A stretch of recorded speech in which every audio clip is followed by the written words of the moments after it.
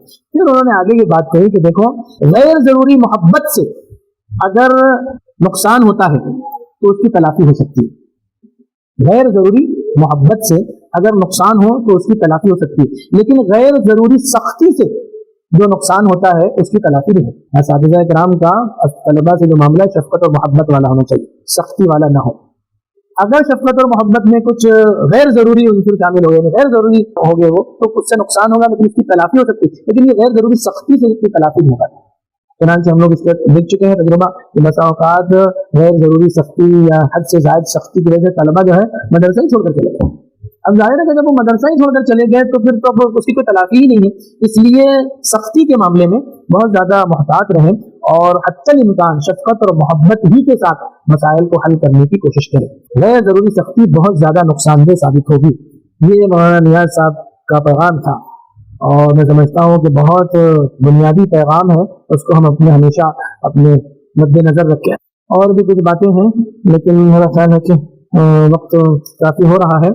مولانا بلال صاحب کا جو اختتامی خطاب تھا، اس اختتامی خطاب میں انہوں نے یہ بھی فرمایا کہ سب سے بڑی چیز جس سے راہیں کھلتی ہیں اور اللہ کی مدد حاصل ہوتی ہے وہ آدمی کے اندر کا جذبہ، آدمی کے اندر کا ایمانی جذبہ اور کام کو کرنے کا جذبہ اور اس کی دھن اور لگن، یہ وہ چیز ہے کہ جس سے راہیں بھی کھلتی ہیں، اللہ کی مدد بھی آتی ہے۔ والذین جاہدوا فینا لنہدینہم سبلنا، اس آیت شریفہ سے استشہاد کر کے مولانا اس کی طرف توجہ دی کہ ہمارے پڑھنے پڑھانے والے سبھی حضرات کے اندر ایک اندرونی جذبہ اور داعیہ ہونا چاہیے کہ ہم کتنی بہتر سے بہتر انداز میں اس کام کو انجام دے سکتے ہیں۔ اندرون کا یہ جذبہ موجود ہو تو کوئی چیز رکاوٹ نہیں بنتی، اور ایمانی قوت اور اندرونی جذبہ نہ ہو تو ظاہری اسباب و وسائل خواہ کتنے ہی ہو جائیں اس سے خاطر خواہ نتائج سامنے نہیں آتے۔ ہم اپنے آپ کو نمائندہ رسول سمجھیں، ہم اپنے آپ کو نمائندہ اسلام سمجھیں۔ ملک کے ان حالات میں سب سے بڑی ذمہ داری آپ حضرات کی ہے، یعنی مدارس کے ذمہ داران کی ہے، فضلاء ندوہ کی ہے۔ حالات یقیناً سخت ہیں لیکن صبر استقامت کے ساتھ اپنے کاموں پر جمے رہیں، طوفان کو گزر جانے دیں۔ مولانا کہہ رہے ہیں جب یہ طوفان آیا ہوا، جو ملکی حالات ہیں وہ ایسے ہیں کہ طوفان آیا ہوا، اب جب طوفان آتا ہے تو پھر وہ کسی چیز کو نہیں چھوڑتا ہے۔ ایسے میں ہم طوفان کے سامنے آ کر نہ کھڑے، ہم کنارے ہٹ جائیں ذرا اور طوفان کے پانی کے اس بہاؤ کو جو ہے گزرنے دیں۔ یہ زیادہ دیر تک باقی نہیں رہے گا، طوفان وقتی ہوتا ہے، تو اس کو جو ہے وہ گزر جانے دیں اور اندرون میں اپنی محنت کو جاری رکھیں۔ انشاءاللہ کچھ ہی عرصے میں یہ طوفان تھم جائے گا۔ ہم اندر سے اگر مضبوط رہیں گے تو پھر دوبارہ کھڑے ہو جائیں، اور اگر ہم اندر سے مضبوط نہیں رہیں اور خواہ مخواہ ایک دم طوفان کے سامنے آ کے کھڑے ہو گئے تو وہ طوفان ہم کو بھی بہا کر لے کر چلا جائے گا۔ پھر آخری بات انہوں نے یہ کہی کہ دیکھو، مشین، کوئی بھی مشین اسی وقت صحیح سے کام کرتی ہے جب اس کے سارے پرزے صحیح کام کر رہے ہیں۔ ایک پرزا بھی اگر اس کا صحیح نہیں ہے تو مشین کام نہیں کرے۔ تو مدارس کے مدرسے کا پورا عملہ، پورا اسٹاف، طلبہ، اساتذہ، یہ سب مشین کے پرزے ہیں۔ ہر پرزے کو اپنا کام صحیح طریقے سے انجام دینا ہے تو انشاءاللہ یہ مشین اچھی طرح چلتی رہے گی۔ مولانا زکریا سنبلی صاحب کا بالکل آخری خطاب تھا۔ مولانا کی کتاب کے چند پوائنٹ یہ انہوں نے کہا کہ اپنے یہاں سے آنے والے طلبہ کو مطالعے کا عادی بنا کر بھیجیں۔ ان کے کہ یہ جملہ بھی اخبارات کی ہیڈنگ بنی کہ مطالعے کے بغیر طلبہ ایسے ہیں جیسے بنیاد کے بغیر عمارت سے، بنیاد کے بغیر عمارت۔ اس لیے اپنے یہاں سے آنے والے طلبہ کو مطالعے کا عادی بنا کر بھیجیں۔ پھر موبائل کے بارے میں مولانا نے بھی کہا کہ یہ سنکھیا سے زیادہ مہلک ہے، یہ سنکھیا سے بھی زیادہ، زہر سے بھی زیادہ مہلک ہے موبائل۔ اپنے بارے میں تجربہ، اپنے بارے میں خود کہا کہ میں تو یہ موبائل چلاتا ہی نہیں۔ بعض شاگردوں نے بہت قیمتی موبائل لا کر مجھے ہدیہ دیا، میں نے موبائل ان کو واپس کر دیا کہ مجھے یہ موبائل چاہیے ہی نہیں۔ بعض لوگوں نے اجازت مانگی کہ ہم یہ موبائل دینا چاہتے ہیں، کہا کہ نہیں یہ موبائل چاہیے نہیں، آپ بالکل موبائل لینے سے انکار کر دیا۔ فائدہ مند چیز پڑھنے کا عادی بنائیے، غلط طریقے سے بھی طلبہ کو بچائے رکھیے گا۔ پھر مولانا نے کہا کہ دیکھو آپ کے ادارے جو ہے چھوٹے گڑھے کے مانند ہیں، اور چھوٹے گڑھے کے اندر جو ہلچل پیدا کرنا بہت آسان ہے۔ بڑا گڑھا ہو، بڑا تالاب ہو، اس میں ہلچل پیدا کرنا بہت مشکل ہے۔ آپ اپنی سطح پر اپنے اداروں کے اندر جو ہے آسانی کے ساتھ ہلچل پیدا کر سکتے ہیں، ہلچل پیدا کریں۔ طلبا جو ہے نہ موبائل لیکر آئیں نہ اس کی عادت لیکر آئیں، عادت چھڑوانے کی کوشش کیجیے. اردو زبان کو ٹھیک کریں، یہ بھی ایک شکوہ ہے کہ مختلف علاقے کے لوگ آتے ہیں، اردو زبان لب و لہجہ ان کا ٹھیک نہیں رہتا. شاخوں کے ذمہ داران کو چاہیے کہ وہ جو ہے طلبا کی اردو پر بھی توجہ دیں، زبان اور لہجہ مہاراشٹر والوں کو اور وہ رہتا ہے. طلبہ عزیز میں سنت کی پابندی کا ذوق پیدا کریں، سنت کی پابندی کا ذوق پیدا کریں اور ان کو سنتوں کا پابند بنا کر بھیجیں. اپنے یہاں کے طلبہ کو معیاری طلبہ بنا کر بھیجیں، محنت سے، محبت سے اور اخلاص کے ساتھ پڑھائیں، محنت سے، محبت سے اور اخلاص کے ساتھ پڑھائیں. یہ سب ان اساتذہ کرام کی، ہمارے اکابرین کی باتیں تھیں جو میں نے آپ کے سامنے رکھی ہیں، اسی نیت سے رکھی ہیں کہ ہم لوگ بھی ان سے فائدہ اٹھائیں اور ان کو اپنے ادارے کے لیے برتنے کی کوشش کریں. اب وہاں پہ ہر نشست میں موقع دیا جاتا ہے شاخوں کے نمائندہ حضرات کو کہ وہ خود اپنی تجاویز رکھیں یا اپنے تجربات رکھیں یا مسائل رکھیں، کوئی مفید چیز ہو تو اس کو رکھیں. چنانچہ پہلی جو نشست تھی وہ تعلیم کے عنوان سے تھی، تو اس تعلیم کے عنوان سے بھی کہا گیا تھا کہ بھائی آپ اپنے کچھ مفید تجربات رکھیے، کوئی اہم بات ہو تو اس کو رکھیے. تو میں نے کوشش کی کہ ہر نشست میں کچھ 2-3 منٹ میں اپنی بات رکھ دوں. چنانچہ تعلیم سے متعلق جو نشست تھی اس میں نے یہ کہا تھا کہ ہمارے جامعہ ابو الحسن میں ایک خوشگوار تجربہ یہ ہے کہ ہمارے یہاں روزانہ اساتذہ اور محتمین کی بیٹھک ہوتی ہے اور وقفے میں ریسس کے دوران 15-20 منٹ کی یہ نشست ہوتی ہے، باہمی تبادلہ خیال ہوتا ہے. اسی میں کوئی مسئلہ ہے تو وہ بھی زیر بحث آ جاتا ہے، کسی استاد کو کوئی دشواری ہے وہ زیر بحث آ جاتی ہے، تو اس سے بڑا فائدہ ہوتا ہے. واقعہ یہ ہے کہ بہت سارے مدارس میں محتمین اور اساتذہ کی جو ہے ملاقات ہی نہیں ہوتی اور باہمی بیٹھ کر کسی چیز پر مشورہ کرنے کے لیے پھر کوئی ایجنڈا نکلتا ہے اور پھر میٹنگ طے ہوتی ہے اور پھر بیٹھتے ہیں پھر ہوتا ہے. لیکن ہم لوگ جو 10 منٹ کے لیے بھی بیٹھ جاتے ہیں تو ظاہر ہے تو اس میں باتیں آ ہی جاتی ہیں. تو یہ بات میں نے رکھی، اس کو بہت پسندیدگی سے نگاہ سے دیکھا گیا اور مولانا سلمان نسیم نے میرے تاثرات کے بعد کہا کہ یہ واقعی بہت اچھی چیز ہے، اس طرح آپس میں جو ہے وہ رابطہ بھی بڑھتا ہے اور جو مسائل آتے ہیں اس کو حل کرنے میں آسانیاں بھی ہوتی ہیں. دوسری بات میں نے کہی کہ ہمارے یہاں جو ششواہی کے جو نتائج آتے ہیں اس کا بہت گہرائی سے تجزیہ کیا جاتا ہے اور طلباء کو ان کے نتائج کے اعتبار سے 3 کیٹیگری میں تقسیم کیا جاتا ہے. یہ پورے نتائج سب نکالے تھے، کتنے لوگ 90% کے اوپر ہے، کتنے 80 سے 90 کے درمیان ہے، کتنے 70 سے 80 کے درمیان ہے. 70 سے نیچے آنے والوں کو تو ہم لوگ سمجھتے ہیں کہ ان پر اور محنت کی ضرورت ہے، تشویشناک بات ہے. تو یہ کیٹیگری ہم لوگ جو ہے بنا لیتے ہیں، پھر اس میں جو اچھے طلباء ہیں ان کو انعامات سے نوازا جاتا ہے اور جو کمزور ہیں تو ان کمزور طلباء کے بارے میں اساتذہ کو بلا کر بتلایا جاتا ہے کہ دیکھو اس طالب علم کی یہ صورتحال ہے، اس پر آپ کو خصوصی توجہ دینا ہے، اس پر ایسی محنت کرنا ہے کہ کم از کم جو ہے یہ ادنا درجے سے، ادنا طبقے سے اوپر اٹھ کر جو ہے وسطی میں شامل ہو جائے. تو اس کو بھی پسندیدگی کی نگاہ سے دیکھا گیا اور تجاویز میں اس کو شامل کیا گیا کہ نتائج کے اعتبار سے طلباء کی جو ہے کیٹیگری بنا دی جائے، درجہ بندی کر دی جائے اور کمزور طلباء پر جو ہے انفرادی محنت کی جائے. تیسری بات میں نے یہ کہی کہ وقت کی پابندی اساتذہ کے لیے انتہائی ضروری ہے. درجے کے گھنٹے کے جو اوقات ہیں ان اوقات کی حفاظت کرنا ضروری ہے اور ہم لوگوں نے یہ تجربہ کیا ہے کہ اساتذہ کرام جو ہے وقت کی پابندی کے ساتھ پڑھاتے ہیں تو نصاب مکمل بھی ہوتا ہے. بعض لوگ جو شکایتیں کرتے رہتے ہیں کہ نصاب بہت زیادہ ہے، بہت زیادہ ہے. تو وقت کی پابندی کے ساتھ اگر پڑھایا جائے تو نصاب مکمل ہوتا ہے. صرف بہت حدیث کی بڑی بڑی کتابیں رہ جاتی ہیں ورنہ نیچے کی اور جتنی کتابیں ہیں وہ سب جو ہے وہ ایسی ہیں کہ پابندی کے ساتھ پڑھائی جائے تو نصاب بھی ہوتا ہے، تمرینات بھی ہوتی ہے، چیک کرنے کا کام بھی ہوتا ہے، بشرطے یہ کہ گھنٹے کا پورا استعمال کیا جائے. پھر اس کے بعد چونکہ یہ بات آئی تھی کہ اردو کمزور ہوتی ہے، املا کمزور، میں نے یہ بھی کہا تھا کہ ہمارے یہاں خارجی اوقات میں اردو املا اور خوشخطی کی کلاس چلائی جاتی ہے. اس کے بعد جو تربیتی نشست تھی اس تربیتی نشست میں جو بہت کم ٹائم تھا، اس میں کہا تھا کہ 2 منٹ میں کہا جائے، تو اسی وقت میں نے تربیتی نشست میں یہ رپورٹ پیش کی تھی کہ اس سے پہلے بھی طلباء کی ہمجہت ذہنی فکری تربیت کی بات کہی گئی تھی اور یہ کہا گیا تھا کہ ان کو جو ہے باطل عقائد اور باطل تحریکات کے اثرات سے محفوظ رکھنا ہے، تو محاضرات کا سلسلہ ہونا چاہیے. تو ہمارے یہاں پابندی سے جو ہے یہ محاضرات اساتذہ کرام کے ہوئے قادیانیت اور شکیلیت اور عابدیت اور الحاد اور مرزائیت پر یہ پورا بیان کر دیا تھا. مولانا بلال صاحب کو بھی ذاتی طور پر رپورٹ دے کر میں نے اساتذہ کے نام بنام یہ تفصیلات پیش کی. محاضرات کی کاپیاں بھی سامنے تھی، وہ بھی مولانا کو رکھ دی، الٹ پلٹ کر دیکھا. بہرحال مولانا خوش ہوئے یہاں چلے ایک اچھا نظام چل رہا ہے. پھر جو دعوتی نشست تھی اس دعوتی نشست میں بھی سب کو کہا گیا تھا کہ اپنا تفصیلات پیش کریں. تو اس دعوتی نشست میں میں نے ہمارے یہاں طلباء کے ذریعے جو تبلیغی جماعت اور قیام انسانیت کے کام ہوتے ہیں اس کو مختصراً پیش کر دیا تھا.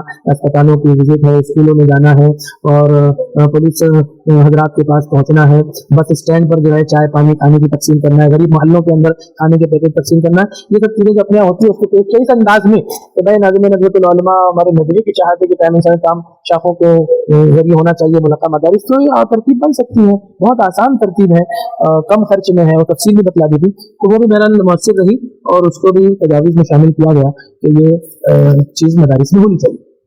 اس طرح بہرحال نمائندگی کی کوشش کی گئی, وہ نمائندگی ہوئی. جو باتیں ابھی یہاں مشاورتی اجلاس کی آئی ہیں, کوشش یہ ہو کہ ہم اس کو پورے طور پر اپنائیں اور ہر اعتبار سے ہم یہاں ایک اچھا معیاری تعلیمی و تربیتی نظام قائم کریں, اور یہ ہم سب کے مل کر کرنے سے ہوگا. وآخر دعوانا ان الحمد للہ رب العالمین. طلبہ عزیز کی مجاہد علمی و فکری تربیت کے سلسلے میں اس بات پر زور دیا گیا تھا کہ تحفظ عقائد کے سلسلے میں مختلف قسم کے محاضرات منعقد کیے جائیں. چنانچہ الحمدللہ جامعہ ابو الحسن میں اس کا اہتمام کیا گیا, اور ہر ایک مہینے یا 1.5 مہینے پر اس طرح کا محاضرہ منعقد کیا گیا, جس میں تحفظ عقائد سے متعلق اور فرق باطلہ سے متعلق موضوعات طے کر کے طلباء کے سامنے اس پر سیر حاصل بحث کی گئی. چنانچہ قادیانیت اور شکیلیت, مرزائیت, غامدیت اور الحاد, ان 5 عناوین سے متعلق یہ محاضرات اب تک سال رواں میں منعقد ہوئے ہیں, اور محسوس ہوتا ہے کہ اس طرح کے محاضرات واقعی بہت مفید ہیں. اور ان محاضرات کے انعقاد کے بعد محاضر سے گزارش کی جاتی ہے کہ وہ اپنی نوٹس کو ایک مقالے کی شکل دے کر دفتر میں جمع کر دیں, اور طلباء کو پھر وہ نوٹس فراہم بھی کر دی جاتی ہے. اس طرح کے ایک خوشگوار تجربہ کیا گیا. موبائل کے سلسلے میں یہ محسوس کیا گیا کہ ہماری جو عام طور پر شاخیں ہیں ان میں طلباء کی ایک محدود تعداد ہوتی ہے. کچھ شاخیں واقعی بہت بڑی بھی ہیں, لیکن محدود تعداد کے درمیان موبائل پر پابندی لگانا ممکن ہے. اس کے لیے پہلے سلسلہ وار ذہن سازی کی جائے, طلباء کے سامنے اس کے نقصانات کو اجاگر کیا جائے, اور آہستہ آہستہ ذہن سازی کرتے کرتے پھر فائنل آرڈر جاری کر دیا جائے کہ موبائل اسمارٹ